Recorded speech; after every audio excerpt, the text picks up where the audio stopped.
Week 5 of the NFL season is in the books, and what have we learned and how will it impact the 2024 NFL Draft? We'll tell you why Justin Fields may be able to keep Caleb Williams away from the Chicago Bears next on the Locked On NFL Draft Podcast. You are Locked On NFL Draft, your daily podcast covering the NFL Draft. Part of the Locked On Podcast Network, your team every day. What's up, Locked On family? Let's get locked in. Welcome back to the Locked On NFL Draft Podcast, your daily podcast covering your favorite draft prospects, part of the Locked On Podcast Network, your team every day. I'm your boy, Damian Parson, always on the ones and twos. You can find and follow me on Twitter at DP_NFL. I'm a national scout over with the Draft Network. And guys, happy Tuesday, man. And thank y'all for making Locked On NFL Draft your first listen today and every day. Shout out to y'all for being our everydayers. But I got to kick this thing over to my partner in crime, my brother, Mr. LSU Keith Sanchez. You can find and follow him on Twitter at The Talent Code. Keep talking to him, baby. What's up, Locked On family? This is Keith Sanchez, senior draft analyst with the Draft Network, man. In 2019, national champ with those LSU Tigers, man, here to bring you that championship level content that's surrounding the NFL draft every single day, 24/7, 365. We are your dynamic duo to tap in. Myself, DP, Damian Parsons, man. We are your go-to source for everything college football, NFL football. But like we always like to say, it always starts with the NFL draft. And DP, we talking about Week 5 recap, man. We're talking about what have we learned. You let them know at the top of the show. We're talking Justin Fields and Caleb Williams in the showdown. And in the midway, right, in Chicago, and we'll see how that thing is going to play out. And then we're talking about the rookie report. Rookies are performing, right? A running back, right, maybe from Texas A&M, is performing at a high level. And then game balls. We're handing out game balls. So, yes, Coach K, Coach DP is making another appearance to hand out game balls into the locker room. So, y'all make sure to stay tapped in. We have an action-packed show. But, DP, before we get started, man, why don't you hit them with our title sponsor? Today's episode of Locked On NFL Draft has been brought to you by Game Time. Download the Game Time app, create an account, and use the promo code LOCKEDONNFL for $20 off your first purchase. Last-minute tickets, lowest prices, guaranteed. Keith, what have we learned from Week 5 in the NFL? And I'll tell you what we learned, Keith, that if Justin Fields, the quarterback of the Chicago Bears, right, coming off two really strong performances, if Justin Fields can continue to play at the level that he's playing, Caleb Williams will not be necessary in the Windy City. Like, it won't be not even. Let me rephrase that. Caleb Williams nor Drake May will be necessary for the Chicago Bears, Keith. Now, right now, because of that pick from the Carolina Panthers, the Chicago Bears is projected to pick 1 and 2 currently as we head into Week 6 of the NFL season. So even with that, Keith, Justin Fields keeps doing what he's doing. Granted, you could have been 2 and 3 right now if the head coach didn't, do what he does and against the Denver Broncos and decide to be uber aggressive and lose that game. You could have been 2 and 3. So for me, Justin Fields has played well. And you look at what he did Thursday night against the Washington Commanders, 282 pass yards, 57 yards rushing, right? 4 total touchdowns all through the air. Him and DJ Moore had this connection, Keith. And I just look at it from this aspect. With those 2 picks, man, Keith, I'd rather just go with Marvin Harrison Jr. and a Jared Verse, right? Even if you get Caleb or Drake, you know what's still a problem? Your freaking defense. Your defense is still a problem. You can't get after the passer. You have no one on the edges. You traded away Khalil Mack, right? Travis Gibson was one of your best young kind of pass rushers through the preseason. You got rid of him too. You know what I mean? I'm just sitting here like, all right, no matter who you put at quarterback, unless they got a defense with them, you're not going to be successful. So for me, that's what I've learned, Keith, is that Justin Fields is finding a rhythm. And I think that if this continues, there's no need for Caleb or Drake. So this is where the question, it kind of inserts itself, is how good does Justin Fields have to be for you to pass up on Caleb Williams, DP? And because Caleb Williams could potentially be a 2-time Heisman winner, right? He's going to throw for maybe 100 touchdowns, right? Like over 2 seasons, and just all of the hype. And then also not only just the hype, but the talent, right? I know for sure he is going to knock the media portion out the park. He's going to pass that with flying colors. So you know the gaining momentum around that. Then also DP, like we're talking about so many nuances, right? Is Justin Fields pick like 13 or 15 or somewhere around there, right? Oh man, I think it was like 11. I think the Bears came 22. It came up. Okay. Yeah. And so, you know, you're talking about basically, he was selected past pick 10, right? But then now you're talking about a quarterback that's the number 1 overall pick. So the question is how good does Justin Fields have to be to kind of hold it off? Because you think about prospects, right? And I'll probably put Andrew Luck, right? Andrew Luck is 1, Trevor Lawrence, and then now Caleb Williams, right? And you have to have the wherewithal of whoever the general manager is, whoever the owner is, right, to say that we're passing up on one of the 3 best quarterback prospects that we've seen in the last 20 years to rock with Justin Fields. So Justin Fields, in my opinion, has to be doing some spectacular stuff because DP, I like you. The broader thing is the specific thing is the Chicago Bears. But when you look at it at a broad perspective, how many NFL teams would trade in their quarterback for a shot at Caleb Williams, right? So I want to ask you that question. How good does Justin Fields have to be able to hold off Caleb Williams? I think the way he's playing right now, like he has to sustain that, right? Because last year, Keith, we saw him be able to carry the team as a runner, right? They couldn't throw the ball. They couldn't pass it. The offensive line was terrible. All those things, right? And then he was able to carry this team momentum-wise with his legs. Now we're seeing it a little differently these past 2 weeks, really, of him finding that rhythm. After what we talked about last week, he made the comment, I've been playing robotic. The coaches, I'm basically, it was almost like he was being pulled in different directions from different coaches. Like he's hearing too much and it's clouding his internal processing ability, right? So now he's like, I'm just going to play my game. And ever since that comment, right, like he had the game against the Chiefs where they got blown out.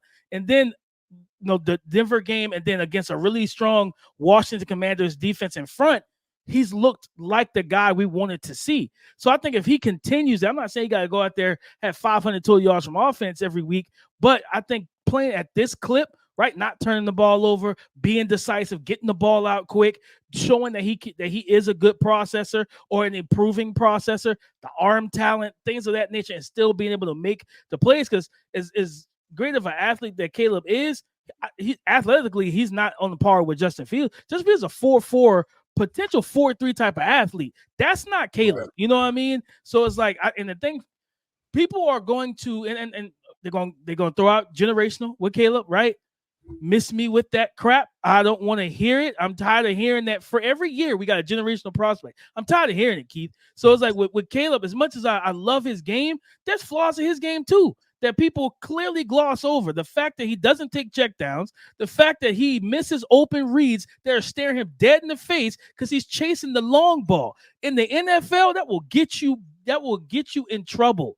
Right? When they throw too high and they don't give you anything deep, if you're still willing to test that crap, you're going to throw picks. So it's still some issues with his game, and he plays in the air raid. Who's running that in the NFL right now?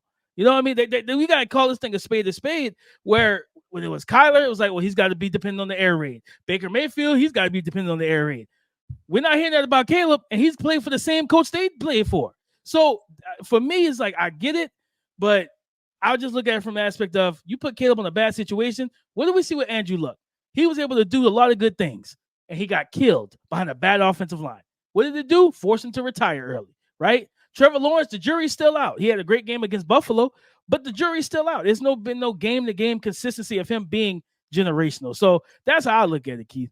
Okay, well, yeah, no, and I asked the question and presented because it's those are all the dynamics that are going to come into, right? Like selecting passing up on selecting Caleb Williams, right, versus playing with Justin Fields. And I long think as Fields shows some consistency, long as he keeps balling, I think if they made that decision, because you're gonna get a king's ransom with that first overall pick if you trade. Yeah, you're gonna get a king's ransom.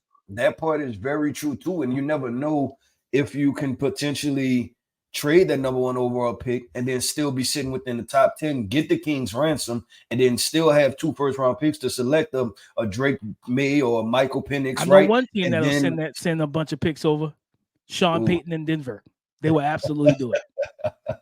Yeah, they looks like at this point they may have to, DP, because that thing is just not working out there in Denver, man. But I think the Chicago conversation is going to be interesting moving forward. And I'm going to be excited just to continue to have it because we still have what 10, 12 weeks left for NFL football. We have another 7 weeks of college football for people to continue to put together regular season resumes and then build on that. And then we still have a whole lot more film that we have to evaluate and go through. But I think that is a rather interesting conversation because with the Chicago Bears team, maybe it's not as good as we thought it would be, right? Like they brought in DJ Moore, but we counted DJ Moore as a wide receiver, as an interior offensive lineman, as a defensive end. You know what I'm saying? Like we said that he's going to play all. That's the only improvement you made all offseason. Yeah, so that's how we had to look at it. But I think it's showing out. I think, like I said, it's going to be fun moving forward. But DP, talking about moving forward, let's keep this thing moving forward and get into these rookie reports. Like I said, man, we cover everything college, NFL, and what the draft. Everything starts with the draft. So we get into these rookies because, like we said, man, rookies make impacts. So it's time to give these rookies some credit. Guys, trying to buy tickets for your favorite events shouldn't be stressful, but if you wait to the last minute, it will and can be. Why? Because at the last minute, you're trying to find the best deals. You're competing with other buyers, right? And you're trying to avoid those high-priced scalpers and people trying to scam you out of your money. But let me tell you about Game Time. It is a fast and easy way to buy tickets for all your sports, music, comedy, and theater events near you. Last-minute tickets, flash deals, and zone deals. Their tickets are easy to find and buy for every kind of event in your area. You're going to love the fact that they show the views of all the seats in the venue. So you know, okay, what does it look like if I buy this ticket in this specific section? Guys, right now, I'm going to tell you, if you want to go to Thursday Night Football this week for week 6 of the NFL, you have the Broncos going into Kansas City at Arrowhead Stadium. You can get tickets on the Game Time app for as low as $158. So download the Game Time app, create an account, and use the promo code LOCKEDONNFL for $20 off your first purchase. It's time for the rookie report, Keith. And man, when you look at, we had some not so good news when Anthony Richardson potentially out for a month or plus with a grade 3 AC joint sprain. We got to wait for all that to happen. Let's pause it there because there's going to be conversation, right? And I thought about it when I heard the news yesterday. Will there start to be rumblings about him as a running quarterback? Right, like because I'm only asking this question as just asking this question, right? I'm kind of stuck in between both ways, right? Because they're going to be the Anthony Richardson conversation of obviously he needs to run the football, like that's one of his his superpowers. That's one of his X traits. You drafted him because he's 240 pounds and ran a 4.3, right? But then also now we're talking about a concussion. And then now we're talking about an AC joint, right? What you don't want to see from your quarterback, especially you named him your starting quarterback because mentally you felt like he was there and now you just want him to get the reps. But there's 2 injuries, DP, early on in the career. So what will we see, right? Because we kind of talked about him at Florida where Florida didn't let him run the football, right? Because they were apprehensive about injuries. With Indianapolis, he has had 2 injuries early. So my question just would be, how do you continue to approach it with Anthony Richardson? Because you don't want to condense it down to a 5-year career, right? Because he's injured a lot. But then also you want to play to his strengths, which is his running ability. So what is the narrative and how do you kind of handle this detailed situation? Because I'm more than sure it's something that people are going to start highlighting or soft circling. I think real quick about that, you have to pick your spots, right? Like you still can use his legs, but just don't be dependent on him. When I'm Keith, I have a Sunday ticket. I watch every snap of this young man's game, and I watch it on tape too. I've seen enough of him as a passer to say, take the training wheels off and just let him play quarterback, where you don't have to factor in as many QB sweeps, QB powers, and stuff like that. Like you can still run I like the speed option they ran in that game to get the ball to Isaiah McKenzie out in space and stuff like that. And he did a good job kind of pressing, getting it out of his hand, didn't take a big hit, right? And even him as a runner after the concussion, he came back. He's like, all right, I'm not going to try to run through a bunch of guys. He gets upfield, he gets what he can get, and then he'll slide. So it's like, okay, unlike what we've seen from like Cam and even like Andrew Luck and some of these other quarterbacks who took a lot of hits, I feel like he's more cognizant of taking care of himself for the most part. That was kind of a freak situation because it was a QB sweep. You got Harold Landry coming, flowing backside, basically puts all his weight on his shoulder, plus his own 240 pounds on his throwing shoulder. It was kind of an awkward fall to me. So I think it was one of them freak situations, right? But I do think that they need to pull it back a little bit. If I see him run, I'd rather him run off of just improvising and not so much of the, hey, we got to dial it up for you. You know what I mean? Yeah. No, I'm with you. And like I said, I just wanted to get your opinion on that because that, it's going to be rather interesting. And we both want to see Anthony Richardson, one, healthy, see him playing, and then also see him be productive, right, with the NFL. And he's just going to be another exciting showcase when we talk about the Cam Newtons, the Lamar Jacksons, the Colin Kaepernicks, right? Like all of those mobile quarterbacks and how they're able to affect the NFL football game moving forward and just the thought processes. But DP, let's keep going, right? I'm gonna keep it on the offensive side of football. I'm gonna keep it in the AFC, and we're going with Devon Achane, man, because he has strung together. DP, this is crazy, man. We're talking about 18 rushes for 203 yards against the Denver Broncos. You're talking about the Buffalo Bills, 8 rushes for 101 yards against the Buffalo Bills. Then you're talking about 11 carries for 151 yards against the New York Giants, and these are long runs, DP. Denver was a 67-yard run. Buffalo was a 55-yard run. And then the New York Giants was a 76-yard touchdown. So I'm looking at the stats right now, and I'm looking on NFL.com. So if somebody wants to, correct me, you can tweet at me, let me know. But these are the stats that NFL.com has in. He's second in the league in rushing, DP, behind Christian McCaffrey. Now, let me show you the difference. Watch this. Listen to this. Christian McCaffrey has 99 attempts. Devon Achane has 38 attempts, DP. 38 attempts. He's rushing at a third, and he's only 50 to 60 yards behind Christian McCaffrey. So, DP is, I'm going to put it like this. Is Devon Achane the next CJ2K? That's what we want to know, right? Explosive running backs, running the 4-3, kind of slender frame. He's taking the top off the defense just by running the football.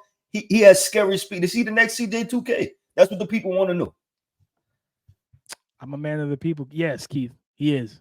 I think he is, man. Like, because he's the best home run threat in the NFL, especially at the running back position. I always would talk about, we've seen fast, explosive running backs like him come in the league and not be successful. And the reason why people has this misnomer about him, like coming out of A&M, that he was a track guy playing football. And I remember tweeting this out. No, he's a football player that runs track. Yeah. Like, it's different. Like his pace, his pacing, his patience, his vision, Keith. And he has control of his speed. He knows when to shift gears, when to decelerate, when to accelerate. And a lot of fast players don't have that. And he if you watch him at A&M, it was a very weird way. He very rarely ran fast. Like if you remember watching the film, it was always like he was a very tempoed runner, right? Like or maybe it didn't appear that he was moving that fast. I never felt like he hit top speed, but he was still running past guys.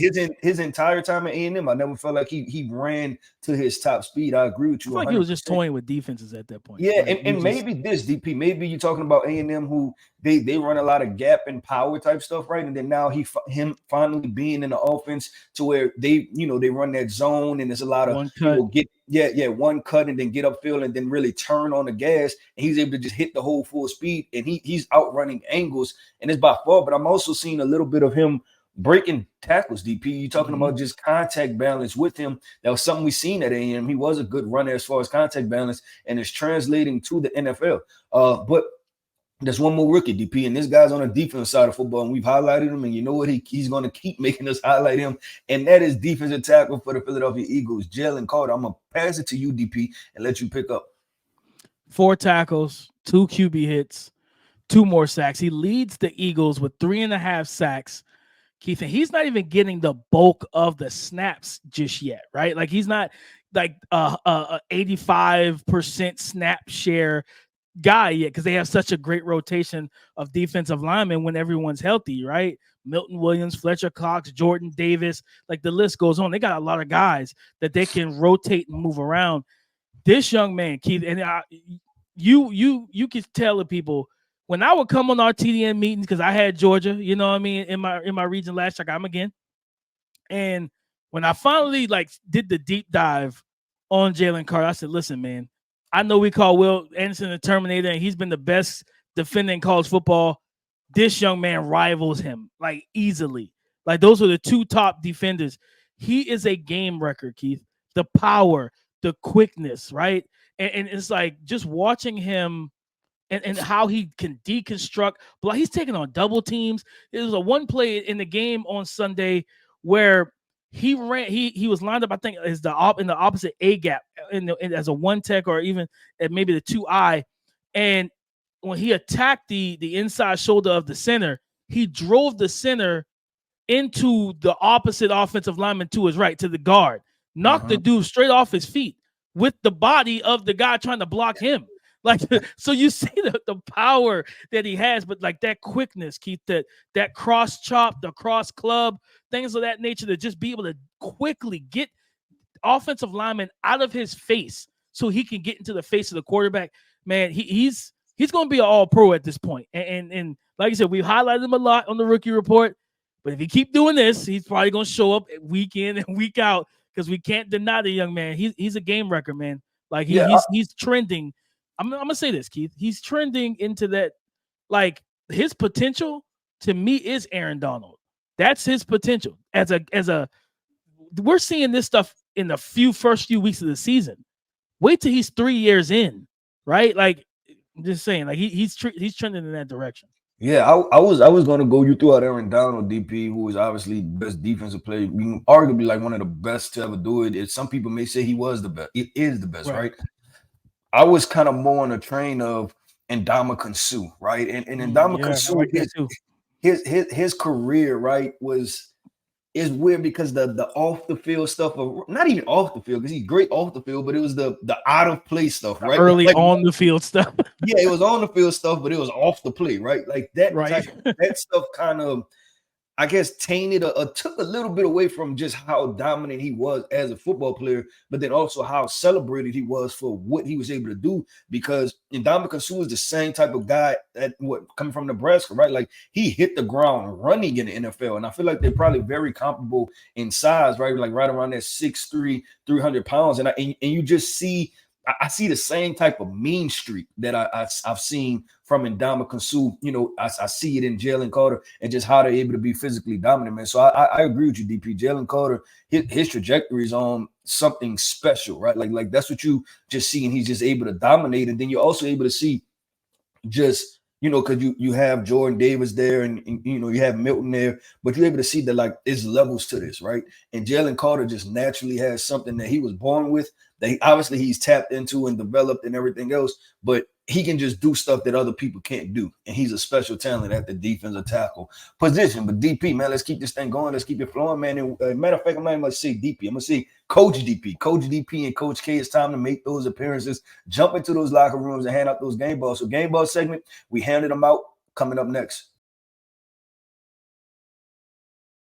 Heading into week 6 of the NFL season, guys, snap into the action this NFL season with FanDuel, America's #1 sportsbook. Because right now, brand new customers, today type of new customers, can get $200 back in bonus bets guaranteed when you place a bet of $5. Let me repeat that. If you bet $5, $5 as a brand new customer, you get $200 back in bonus bets guaranteed. That's $200 in bonus bets, win or lose. Guys, if you've been thinking about joining FanDuel, there's no better time and or place to do so, to get in on all of the action. The app is super easy to use. There's a wide range of betting options, including spreads, player props, over-unders, and so much more. So visit FanDuel.com/locked-on today and kick off the NFL season, because FanDuel is the official partner of the NFL. All right, Coach K and Coach DP, we're walking into the locker room after week 5 of the NFL season, and it's time to give out the game balls. Keith, one discussion, right? It feels like the media has trained the casual football fan that the only position that's valuable is quarterback, right? You can't draft a running back. You can't draft an offensive lineman, right? You can't draft a linebacker of sorts. But one of the best linebackers, one of the more impactful players in the NFL is San Francisco 49er linebacker Fred Warner against the Dallas Cowboys in an absolute butt whooping on Sunday Night Football. Fred Warner, 8 tackles, a sack, and he forced 2 turnovers. And it felt like whenever Dallas was trying to get some offensive momentum, here came number 54. He was in the way, in the picture, causing some type of problem, right? You got Tony Pollard breaking on the run, getting them out of, like, they were like backed inside their 5 after a punt.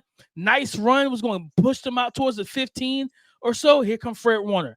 Pocket punch, peanut punch, punched the ball out, created a fumble that San Fran was able to get the ball back and give Brock Purdy and company a short field, right? Then later on in that game, Dak Prescott's trying to target a specific area in coverage. Here comes Fred Warner, interception. So you see these things, and it's like, well, DP, what do you mean? What are you saying? What I'm saying is he gets the game ball for one because of how impactful he is. But Keith, on a bigger spectrum, we got to give linebackers their respect. Like, they are the running backs of the defense in terms of how they're looked at. When you have an impactful linebacker on the middle of your defense, this guy is running down the field with receivers week in and week out in the slot. Like that, when you got a guy that can do that, well, you say, you know what? I don't need a third safety. I don't need a 4th corner on the field. I got Fred Warner. You know what I mean? You got Dre Greenlaw. I got linebackers that can do these things. So shout out to him. Positional value, forget all that. Throw it out the window, man. Draft good players.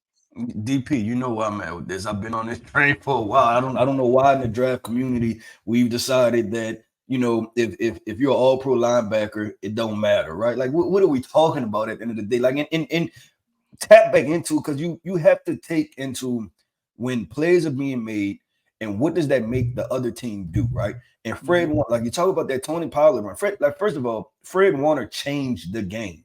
He literally changed the game because both of them went. It was still close at that time. It was still close at that time, and you think about it. And Dallas is trying to gain momentum. They already scored the first touchdown, right? So there's some confidence that we can go down the field again and score another touchdown and keep this thing close, right? Like that was the key. And then the other part was this, that you think about it from a mental perspective, that okay, cool, we still have the ability, if you're Dallas's offense, to be balanced, right? Like you can still do that. And then you think about Fred Warner making that play. Now San Fran is up by 14 points. Now we can't be balanced anymore. But now San Fran's defense knows that this is not a balanced team anymore. So you think about how impactful that play was, DP, and then also an interception. Fred Warner, he has won 2 games, like just outright set the tone, made game-changing plays, and he's won 2 games. That was the Cowboys game, and then week 1 against the Steelers. He's won 2 games for you. So you can we talk about, and let's transition to where you was leaving at DP, the premium position versus, positions that quote unquote don't matter as much.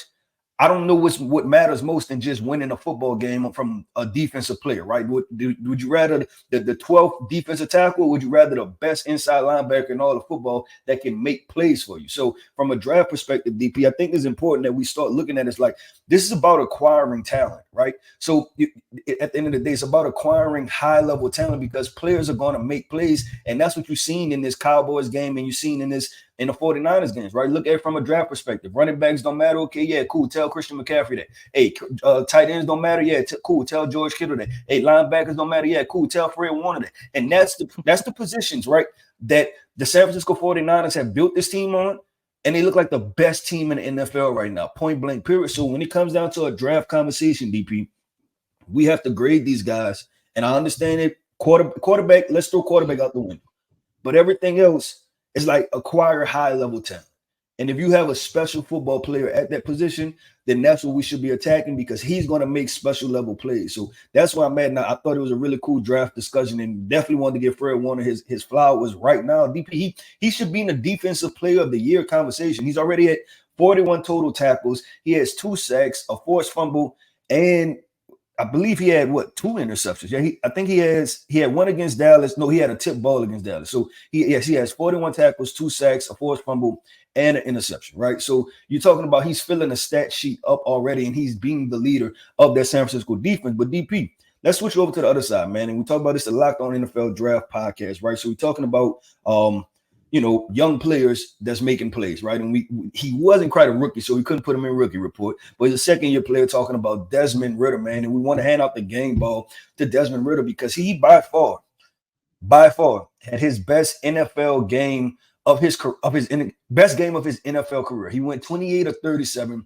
329 yards passing, 2 total touchdowns against the Houston Texans, who they're rolling in a rookie, DP. CJ Stroud, who is probably on one of the hottest rookie campaigns we've ever seen in the NFL, right? And he has to go and outduel this guy, and he has to just play well, because your Atlanta Falcons are going to be sitting there, man, if only we had a guy like CJ Stroud, right? Like, why our guy can't do that type of stuff. And Desmond Ridder, man, he showed up and showed out and played really good football.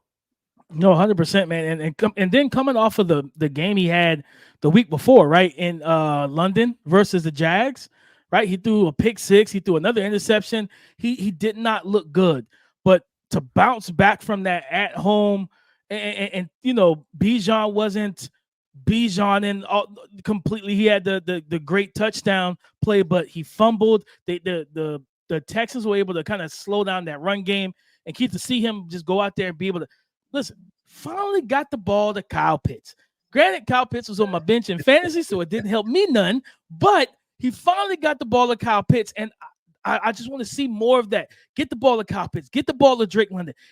Elevate this passing offense, because if you do that, and if y'all still have a subpar season, at least nobody's trying to replace you, right? Nobody's trying to get rid of you come April. They said, how can we get better as a team for Desmond Ridder? So shout out to him. He deserved the game ball. Yeah, no, and we talk about teams, and we talked about the Justin Fields conversation at the top of the show, right? But there was also conversation about, hey, should the Atlanta Falcons be one of those teams that would be willing to trade for Justin Fields, right? So you're fighting off all of that, and Justin Fields is from Georgia, right? He's from that Atlanta, greater Atlanta area. So you're talking about homecoming, and you're talking about all of this and narratives and conversations, and they just feel like, hey, we just need somebody a little bit better than you, Desmond Ridder. So he played well this week, and let's just see if he can continue to stack weeks together. With DP, stacking weeks together mean that's what we do at the Locked On NFL Draft. We stack these podcasts together every single day, 24/7, 365. We are who you tap into. Listen, you can find me on Twitter /X at TheTalentCode. You can find DP on Twitter /X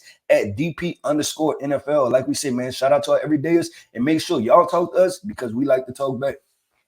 Join us tomorrow, guys. We'll have more discussions. We can have draft scenarios. So that's going to be coming up. We're going to pick a team, look at their situation, and kind of approach the draft on what they should do so far off of what we've seen through 5 weeks of the NFL. So we're going to help you guys with that as well. And we'll have that on tomorrow's show. But listen, as always, go subscribe and follow for free on YouTube or wherever you listen to podcasts. Get the latest episode as soon as it's available. Thank y'all for making Locked On NFL Draft your first listen today and every day. Like Keith said, shout out to y'all for being our everydayers. Come and join the conversation again tomorrow on the Locked On Podcast Network, your team every day.